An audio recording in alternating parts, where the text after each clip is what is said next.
So, Jeff, what brings us out to Provincetown on Cape Cod at night? Ray, we're in P-Town in search of a monster. Ooh, what kind of monster? A sea monster of some kind? No. This monster is a cloaked figure dressed in black. They say he's over 8 feet tall. They've seen him leaping over fences, Wow. and some claim they've been attacked by this figure they call the Black Flash.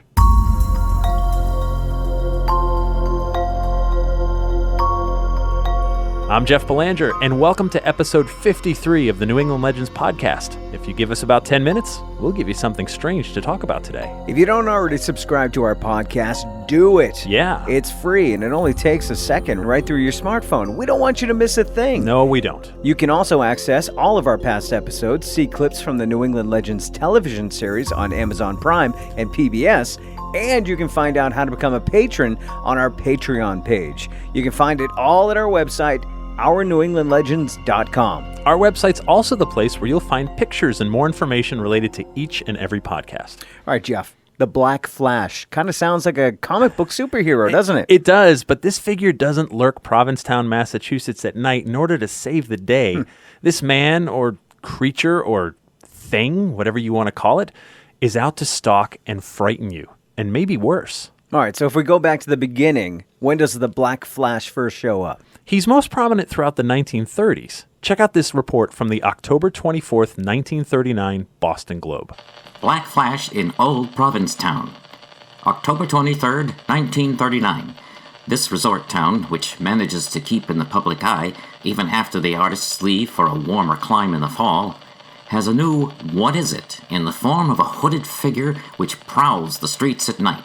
Nobody has seen the thing's face, but a couple of boys who claim they met the apparition head-on say it has a mouth and speaks in guttural tongue. Meanwhile, the mystery remains as mysterious as ever. 2 terrified youths raced 15 blocks into the lighted center of the town in the small hours of this morning after they claimed the Flash rushed out of an alley at them, yelling, "Boo! Boo!" They said their attacker was 7 feet tall and wore a black hood and long black cape. A similar description was given by an elderly lady who lives on Bangs Street. She reported seeing the Flash on one of the windowsills of her home. Her cries, she said, drove it away. So this sounds like some kind of prankster or peeping Tom lurking through town in a disguise. It does sound like that, but other news articles from 1935 blame the Black Flash for setting a string of fires that caused over $250,000 in damages. Wow. So those fires could have easily killed Yeah. someone. In December of 1939, someone broke into a Provincetown home of Miss Nancy Ferguson and set the mattress on fire. It was the 4th such mysterious arson of the fall. The newspapers posed the question as to whether it was the Black Flash, but police were kind of reluctant to make the connection. All right, the more I dig, the more I see this story has got a lot of ink. Yeah. But the descriptions of this creature start to change a little bit. I notice he gains many names like Provincetown Phantom, the Black Phantom, the Phantom Fiend, Devil of the Dune, I like that one. or simply Blot. Okay. I guess that would be an ink blot. Oh, all right. Got it. But the press runs most often with the Black Flash. It's a funny thing about names and labels. How so? Well, by giving something a name or a label, we give ourselves kind of like this false sense of control. It's like giving this thing a name means we've somehow defined it, and that gets us one step closer to controlling it in a weird way. I can see that. But in reading through these old archives, it sounds like this mystery is never solved. No, it isn't. But some of the other accounts of the Black Flash get a little more descriptive and really preternatural. In one version, a woman says this thing was 8 feet tall and leapt out of the bushes to loom over her with long, pointy ears and glowing eyes.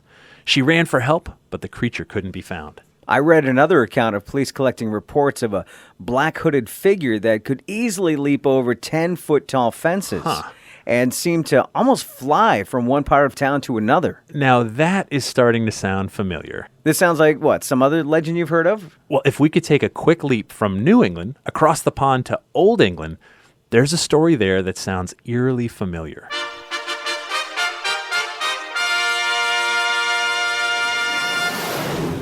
So does the UK have its own version of this Black Flash? In 1837, in England, a boogeyman appears on the scene in London.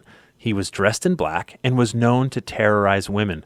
Some said he could breathe fire. but the most common characteristic of this figure is that he could make superhuman leaps through the air and onto rooftops. Like the Black Flash, he could bounce from one part of town to another in no time.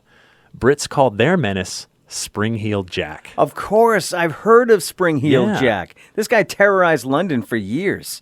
He was known to attack women with his claws. He was most often seen after like 2 a.m. Right. Even London's mayor had to address the growing concern. So something happens with legends like these, and there are copycats.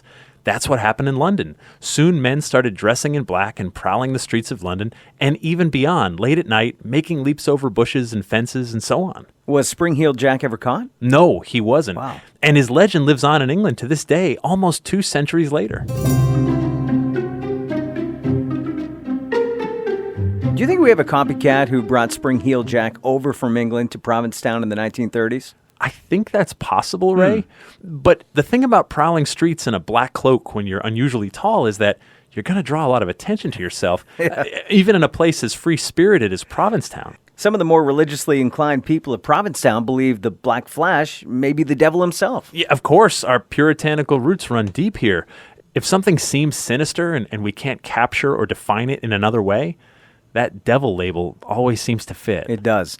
So by the 1940s, the Black Flash was drawing a lot of attention to himself. Yeah. Locals were arming themselves against this creature. In some stories, one man claims he shot the Black Flash with his pistol, but the creature only laughed menacingly at him. In another story, a man claimed he threw a pot of boiling water on the Black Flash, which sent him screaming into the night, never to be seen again. Actions like that will make copycats stop in a hurry. No one wants to die for the sake of a prank. No. But it makes you wonder, what started the Black Flash? Was he a regular person who grew into a legend because he sounded a little bit familiar to stories locals may have heard from England? Or was it some dark entity who made his appearance, caused havoc for a little while, and was content to leave it at that? We've said before, the only way a legend dies is if we stop talking about it. Right. And here we're talking about the Black Flash once again. It makes me wonder if maybe this leaping prowler could ever come back.